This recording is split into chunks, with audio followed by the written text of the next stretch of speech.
Segunda de Crónicas, capítulo 1, verso 1. Dice: Shlomo, conocido como Salomón, hijo de David, fue afirmado en su reino, y Yahweh su Elohim estaba con él y lo engrandeció sobremanera. Convocó Shlomo a todo Israel. Una cosa que quería mencionar, vean como Primera de Crónicas, el enfoque estuvo en llegar a David, en llegar al rey David. Entonces, ¿se acuerdan que por un lado, bueno, eso fijo, ¿se acuerdan? Hubo todas las genealogías que hubo para saber de dónde vino Shaul, el primer rey, de dónde vino David y por ende de dónde vendría Mashiach. Y además de las genealogías, contó, ya cuando empezó a contar historia, mencionó la muerte de Shaul y el inicio del gobierno de David, hasta que muere y toma el reino Shlomo. Y ahora estamos en el segundo libro, que es donde va a empezar a hablar de Shlomo. Entonces, David y Shlomo como primero y último, o viceversa, como ya he dicho, dependiendo de la profecía que hablemos o el contexto. Y también obviamente ahora después de Shlomo, o sea, van a haber otros para mostrar el descenso espiritual de Israel en el pecado después de Shlomo, así como representaría la apostasía que habría en el mundo tanto antes como después de Mashiach. Entonces, dice: Shlomo, hijo de David, fue afirmado en su reino, y Yahweh su Elohim estaba con él y lo engrandeció sobremanera. Convocó Shlomo a todo Israel, a jefes de millares y de centenas, a jueces y a todos los príncipes de todo Israel, jefes de familias. Después Shlomo fue con toda esta asamblea al lugar alto que había en Gabaón, pues allí estaba el Mishkan de reunión de Elohim que Moshe, siervo de Yahweh, había hecho en el desierto. Entonces vean, como decía Segunda de Crónicas, capítulo 1. Entonces, como decía, Primera de Crónicas vemos a David, ahora vemos a Shlomo. Y vean cómo, curiosamente, empezando el capítulo, menciona a Moshe, ¿verdad? Como el último es el testigo como Moshe, que es el profeta que menciona Yirmiyahu, Jeremías, que vendría, profetizaría paz, y esta paz se cumpliría. Por eso Shlomo significa paz. Recuerden que Yahushua dijo: yo no vine a traer paz, yo vine a traer espada, encender un fuego, traer división. Entonces Yahushua estaba diciendo, bueno, por un lado, al ser él la verdad, a partir de él ya se podría revelar quién está en la mentira y quién en la verdad. Por ende, habría una separación. Ellos esperaban que él fuera el cumplimiento de esa profecía de traer paz al mundo, y por eso lo rechazaron. Por eso cuando resucitan Hechos le preguntan: ¿vas ahora a establecer el reino? Haciendo alusión a: ¿vas a quitar a Roma ya? Y Yahushua les dice: no es para ustedes saber los tiempos, porque todavía faltaban 2000 años, o sea, hasta este momento cuando ya se va a manifestar lo que vemos en Apocalipsis. Entonces, Shlomo, que representa la paz que trae el último,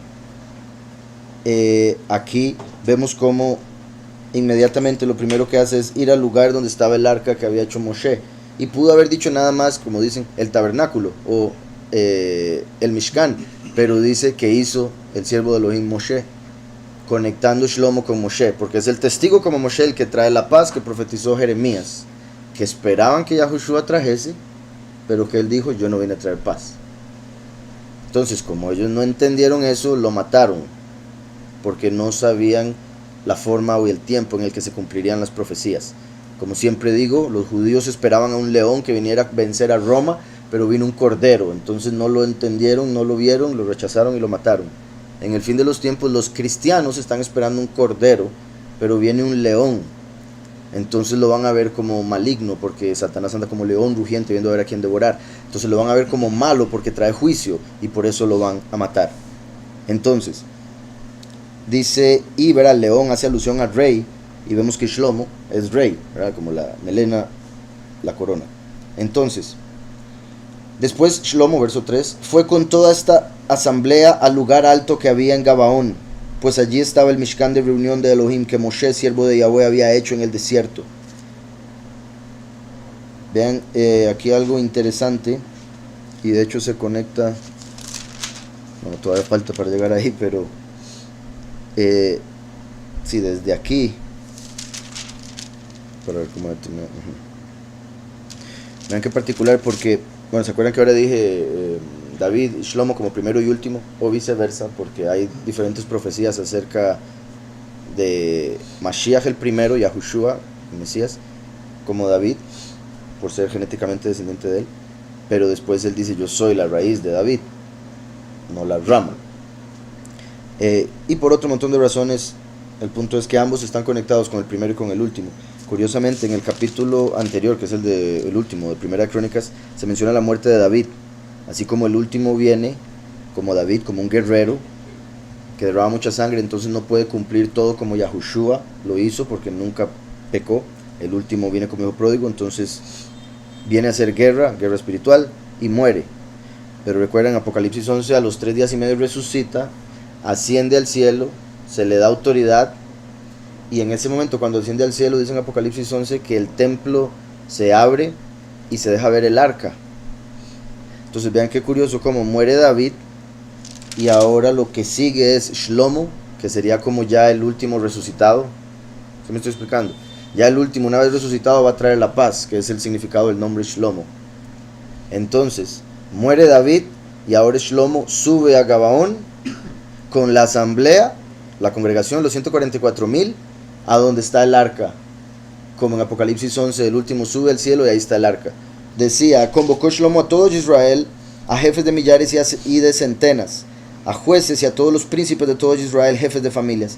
Después Shlomo fue con toda esta asamblea, ¿verdad?, la congregación, representando a los 144,000 del fin de los tiempos, al lugar alto que había en Gabaón, que es un lugar alto de rocas que habían puesto, lugar rocoso, lo que significaría. Pues allí estaba el Mishkan de reunión de Elohim que Moshe, siervo de Yahweh, había hecho en el desierto. Pero David había traído el arca de Elohim de Kiriat Yarim al lugar que él le había preparado, porque le había levantado una tienda en Jerusalén. Asimismo, el altar de bronce que había hecho Betzalel, hijo de Uri, hijo de Hur, estaba allí delante del Mishkan de Yahweh, del tabernáculo, tienda de reunión, al cual fue a consultar Shlomo con aquella asamblea. Ok, Gabaón, sí, lo ponen como colina, ¿verdad? Un lugar alto que pertenece a una colina o construido en una colina. ¿Cuál estaba pensando ahora cuando dije las rocas? Gilad, el monte de rocas de testimonio. Pero si esto es Gabaón, que es ciudad en la colina o que pertenece a una colina, entonces confirma esa representación de que va arriba, ¿verdad?, de que el último asciende a donde está el templo celestial. Después Kiriat Yarim es la ciudad de bosques. También lo ponen como simplemente una ciudad. Curioso si lo vemos como ciudad de bosques, porque recuerden que los 144,000 son árboles, porque dan fruto. La escritura dice en Hebreos 13:15 que debemos dar sacrificio de alabanza, es decir, fruto de labios que confiesan su nombre. Entonces los escogidos confiesan su nombre, por ende son árboles, como vemos en Apocalipsis, que los árboles son los que son sellados en la frente con el nombre del Padre y del Hijo, en Apocalipsis 14 y en Apocalipsis 7. Entonces, curioso que por un lado van al lugar alto y después se menciona la ciudad de bosques. Si conectamos ambos sería la colina o el lugar alto donde está la ciudad de los bosques. Por ende, la nueva Jerusalén, que es la que eventualmente en Apocalipsis desciende de los cielos.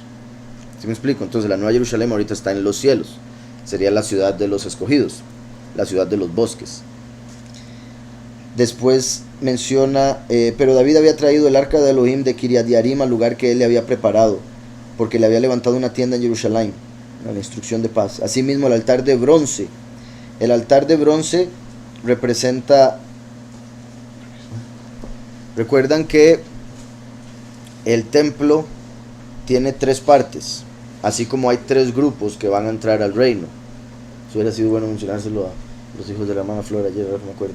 Pero bueno, en el templo hay 3 partes. El patio representa a las naciones, el templo representa a los muchos, el lugar purísimo representa a los pocos.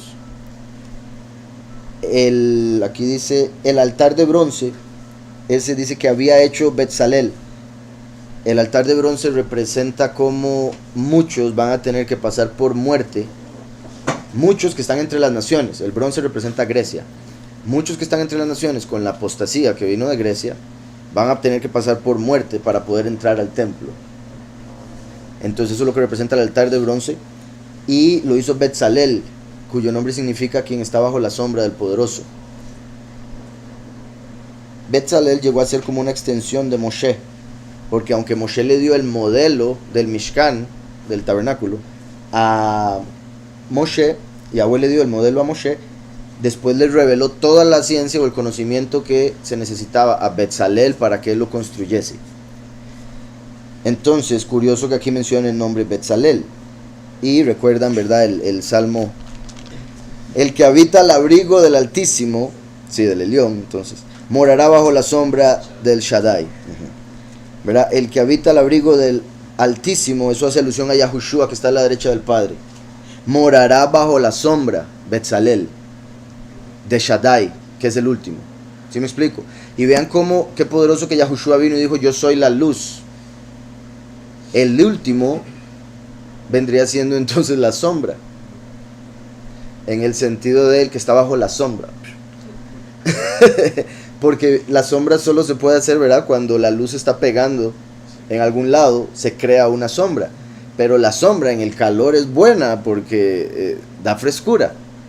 Y no necesariamente está tan oscuro si todo alrededor está súper iluminado, ¿verdad? Qué bárbaro.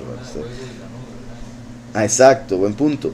¿Verdad? Así como las nubes llegan a oscurecer también. Pero en este caso está el fuego que da luz y la nube que está llena de agua y haría sombra. Entonces, a lo que voy es que el Altísimo, Yahushua a la derecha, así como él dijo, yo soy la luz del mundo, y el sol está altísimo, ¿verdad? Y ilumina todo. Pero es en esta realidad física donde hay materia la cual provoca sombras. Y por eso el último está bajo la sombra del Shaddai. Aún así, ¿verdad? Eso está diciendo bajo su protección, bajo su cuidado y otras cosas. Pero mi punto es el contraste entre Yahushua como la luz, el primero, altísimo, luz del mundo, y el otro bajo la sombra. Y mi punto es que también, como Yahweh siempre dice todo de manera positiva. Porque aunque se está hablando de una sombra, está diciendo la sombra del aspecto positivo, porque está bajo Yahweh, protegido, como cuando, ¿verdad? El padre está protegiendo a su hijo y por ende le está haciendo sombra. Entonces, Betzalel, como les decía, se conecta bastante aquí con lo del Salmo. Dice, hijo de Uri, que significa mi luz. Entonces, qué curioso. Aquel que está bajo la sombra del Poderoso, mi luz. Y qué particular de ser hueco, porque el hueco hace alusión al sepulcro. Y Yahushua, la luz, fue el que tuvo que morir para darnos a nosotros vida eterna. Entonces, asimismo el altar de bronce que había hecho Betzalel, hijo de Uri, hijo de Hur, estaba allí, delante del Mishkan de Yahweh, al cual fue a consultar Shlomo con aquella asamblea. Subió pues Shlomo allá delante de Yahweh al altar de bronce que estaba en el Mishkan de reunión, en este caso lo más seguro dice en la tienda de reunión, o Ohel Moed, y ofreció sobre él 1000 holocaustos. 1000 holocaustos representando los 1000 años, o sea, el milenio que inicia alrededor del tiempo cuando matan a los 2 testigos, por ende resucita, asciende y todo lo demás que ya expliqué. ¿Verdad? Inicia el milenio en el 6º sello, todo indica, por como hemos visto en Apocalipsis. Pues viene el 7º sello, que es cuando a través del tiempo en el que se manifiestan las trompetas, matan a los 2 testigos, resucitan y ascienden al cielo, a cumplir lo que aquí también se está representando. Subió pues Shlomo allá delante de Yahweh al altar de bronce que estaba en la tienda de reunión, y ofreció sobre él 1000 holocaustos. que también estaría haciendo alusión a cómo una vez que sube y cosecha los 144,000 para llevarlos con él, como la asamblea aquí, tienen que morir los muchos, como el lagar de la ira. Recuerdan, las uvas que son echadas en el lagar de la ira, como dice Apocalipsis 14 al final. Aquella noche se le apareció Elohim a Shlomo, es poderosísimo. Aquella noche se le apareció Elohim a Shlomo y le dijo: pídeme lo que quieras que yo te dé. Usted se imagina, yo me imagino toda persona que lee esto, ¿verdad? Haciendo ideas de... Y de hecho lo que sigue es perfecto para tener una idea de cómo uno debería orar o pedirle a Yahweh sabiamente. Vean también qué poderoso leer esto ahorita que acabamos de terminar Eclesiastés, hace poco Proverbios, y ahora estamos con Eclesiástico. Todo tiene que ver con sabiduría, sabiduría, sabiduría. Y eso es, como sabemos, lo que Shlomo pide. Dice: aquella noche se le apareció Elohim a Shlomo y le dijo: pídeme lo que quieras que yo te dé. Shlomo respondió a Elohim: tú has tenido con David mi padre gran misericordia, y a mí me has puesto por rey en lugar suyo. Ahora pues, Yahweh Elohim, que se cumpla la palabra que le diste a David mi padre. Shlomo respondió a Elohim: tú has tenido con David mi padre gran misericordia, a mí me has puesto por rey en lugar suyo. Ahora pues, Yahweh Elohim, que se cumpla la palabra que le diste a David. Eso es poderosísimo, porque la palabra que le dio a David, de hecho, también tiene que ver con el fin de los tiempos. De hecho, más con el fin de los tiempos que con este momento, aunque obviamente se estaba dando un microcosmos del cumplimiento de esa profecía en este momento. Dice: porque tú me has puesto por rey sobre un pueblo numeroso como el polvo de la tierra. Porque tú me has puesto por rey sobre un pueblo numeroso. Sabemos el último viene como rey, Yahushua vino como sacerdote. Por eso cuando vemos a Samuel y David, Samuel representa a Yahushua, David a el último, la segunda manifestación. Dice: dame ahora sabiduría y conocimiento, para que sepa dirigir a este pueblo, porque ¿quién podrá gobernar a este tu pueblo tan grande? Vean qué inteligente esa oración. Como siempre digo, qué curioso que para poder hacer una oración tan sabia ya hay que tener sabiduría. Se está pidiendo sabiduría, pero la única razón por la que pide sabiduría es porque ya es sabio. Esa es la única forma de escoger sabiduría. Cuando le dicen ¿qué quiere? Pida lo que sea. Plata, ¿no? La mayoría. Poder, fama, los hombres, mujeres,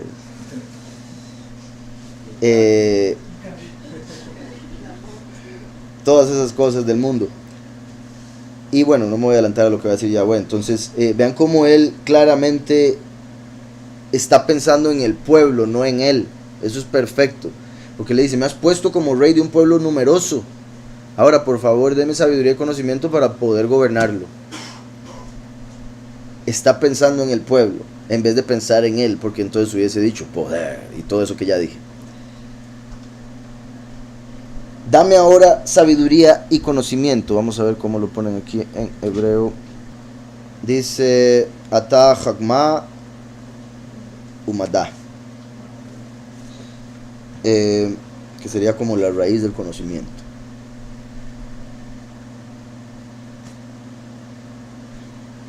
Entonces, dice: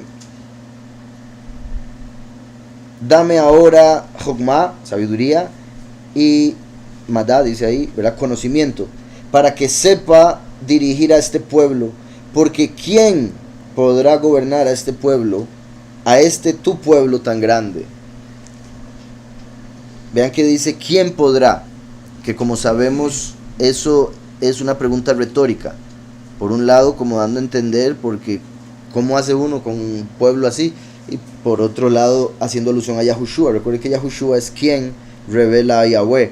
Entonces, cuando aparece la pregunta ¿quién?, hace alusión al Mesías, Yahushua el primero.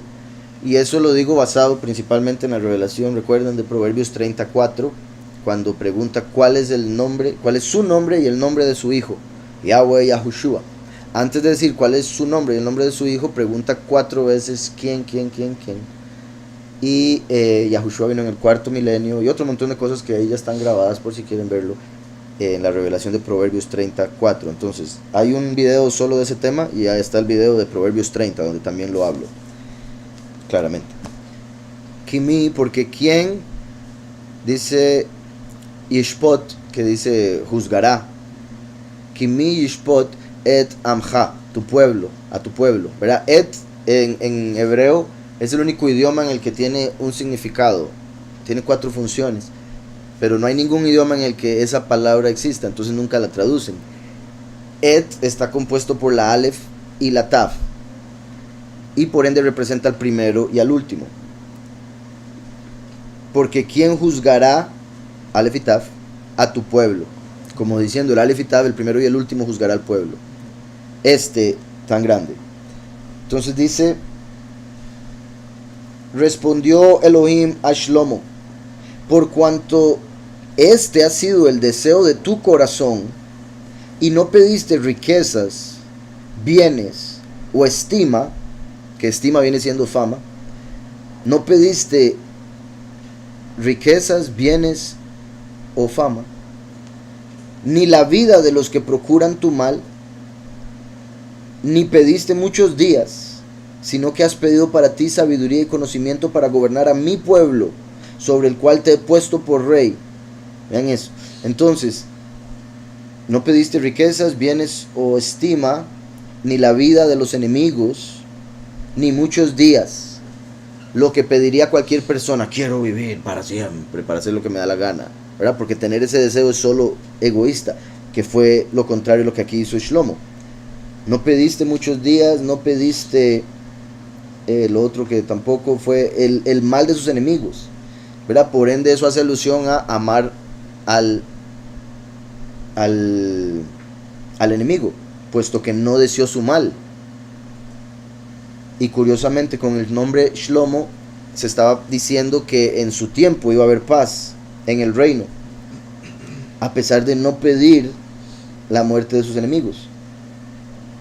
Entonces, por cuanto este ha sido el deseo de tu corazón y no pediste riquezas, bienes o estima, ni la vida de los que procuran tu mal, ni pediste muchos días, sino que has pedido para ti sabiduría y conocimiento para gobernar a mi pueblo, eso como Yahushua enviando al mensajero y diciendo mi pueblo, pero gobiérnelo. Por eso Yahushua dice en Apocalipsis que le dará al vencedor vara de hierro, en este caso para regir a las naciones, por si algo, pero estaría en la tierra sobre el pueblo también, solo que no usa la vara de hierro. Entonces, dice,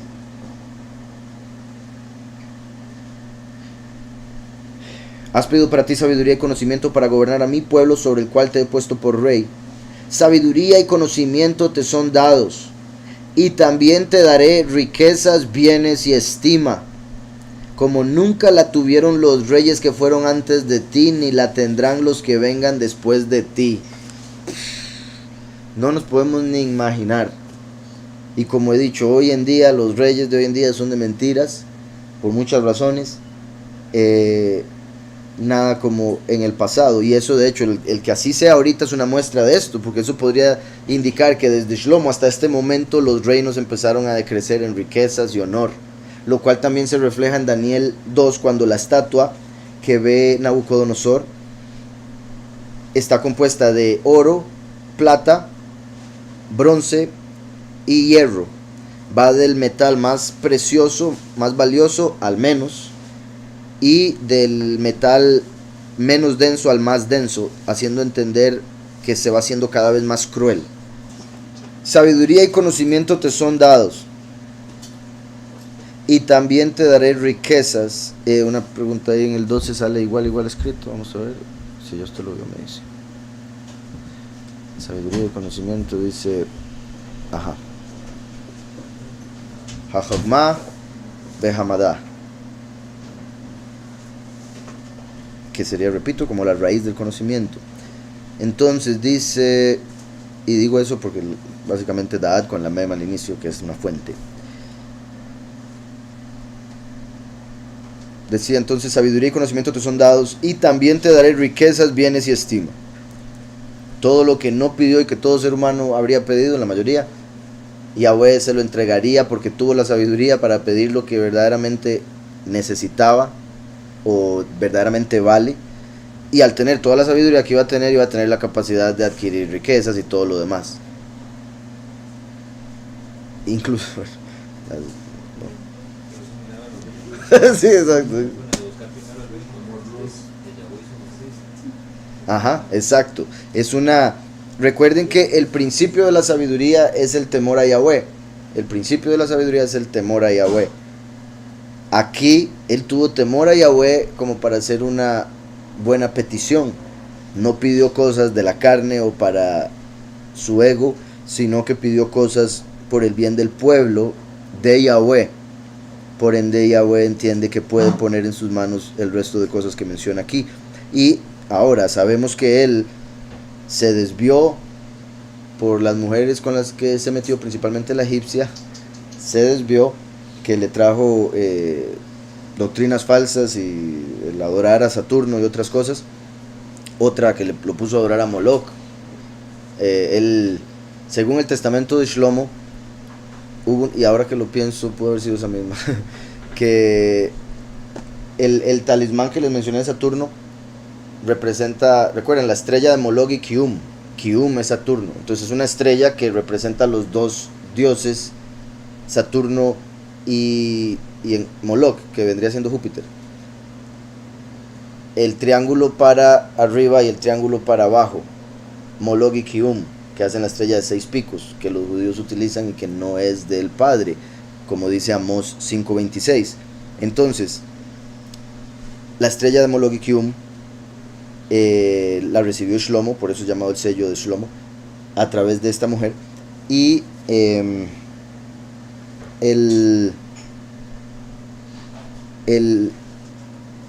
a él se le había dicho que para poder casarse con ella tenía que hacer un sacrificio a Moloch.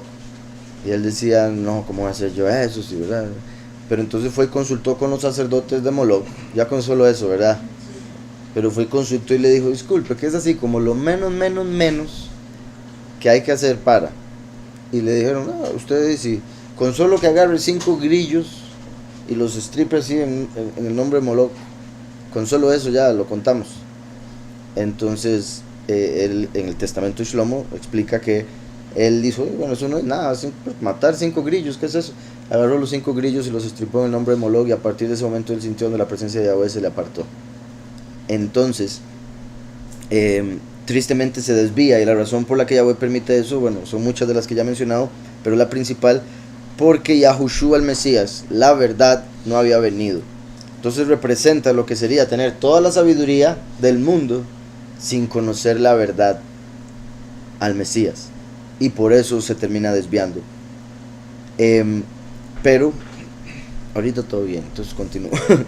Dice, sabiduría y conocimiento te son dadas, y también te daré riquezas, bienes y estima, y como nunca la tuvieron los reyes que fueron antes de ti, ni la tendrán los que vengan después de ti. Lo cual se dice de la sabiduría de Shlomo, pero así sus riquezas, bienes y estima.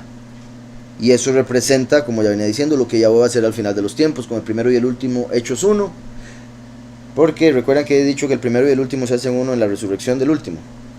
Y como les decía aquí al inicio, representa cuando ya resucitó, porque asciende y todo lo demás. Entonces aquí está representando eso. Y curioso que dice que tiene un reino como ninguno otro que hubo ni habrá. Dice, y desde el lugar alto que estaba en Gabaón, delante de la tienda de reunión, volvió Shlomo a Jerusalén y reinó sobre Israel. Shlomo reunió carros y gente de a caballo, y tuvo 1400 carros y 12,000 jinetes. Y tuvo 1400 carros y 12,000 jinetes. Vean qué particular ese número. El 1400 se parece mucho al 144,000, ¿verdad? Y obviamente 1400 empieza con 14, que es el valor numérico de David, y de oro, Zahab, así como los escogidos que vienen en caballos blancos a pelear en la guerra de Armagedón, que son el oro, los muchos son la plata. Y dice 12,000 jinetes, como las 12 tribus, ¿verdad? Recuerden que los 144,000 son 12,000 de las 12 tribus. Entonces, curioso que diga 1400 carros, 12,000 jinetes. los cuales puso en las ciudades destinadas a los carros y junto al rey en Jerusalén. Hizo el rey que hubiera en Jerusalén tanta plata y oro como piedras. ¿Se imagina usted qué sorprendente? Así como habían piedras, había oro y plata.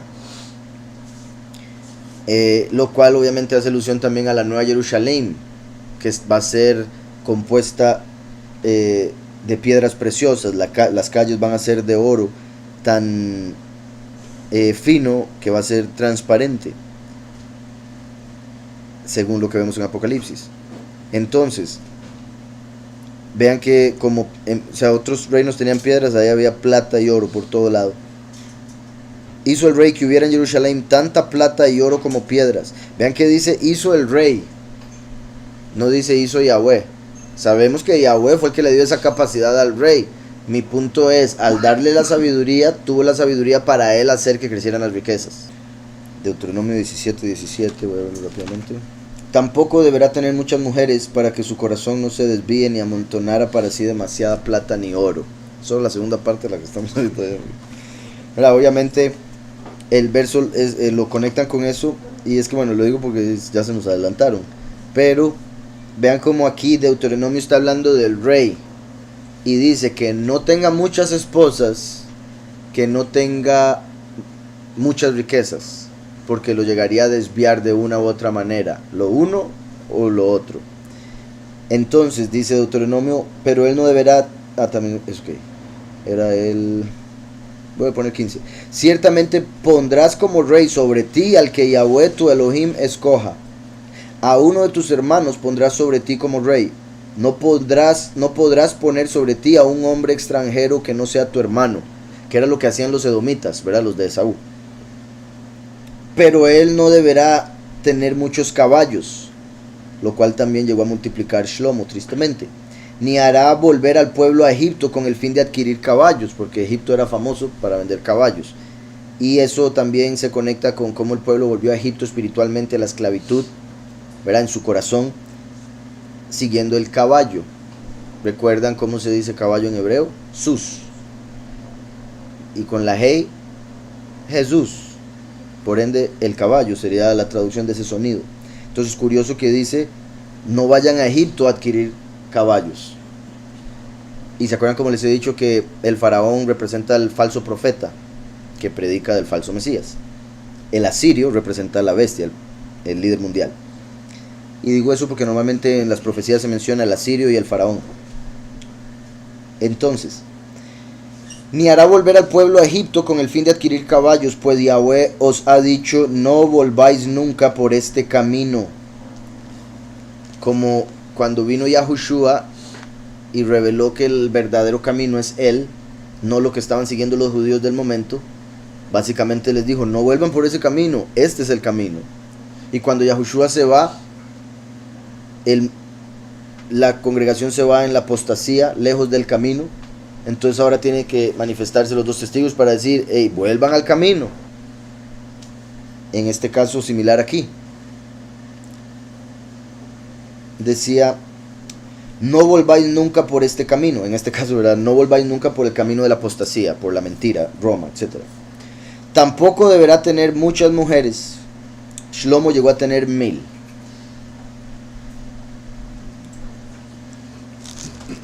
Pensó que iba a llegar al milenio, así que puro. Dice, tampoco deberá tener muchas mujeres para que su corazón no se desvíe. Para que su corazón no se desvíe.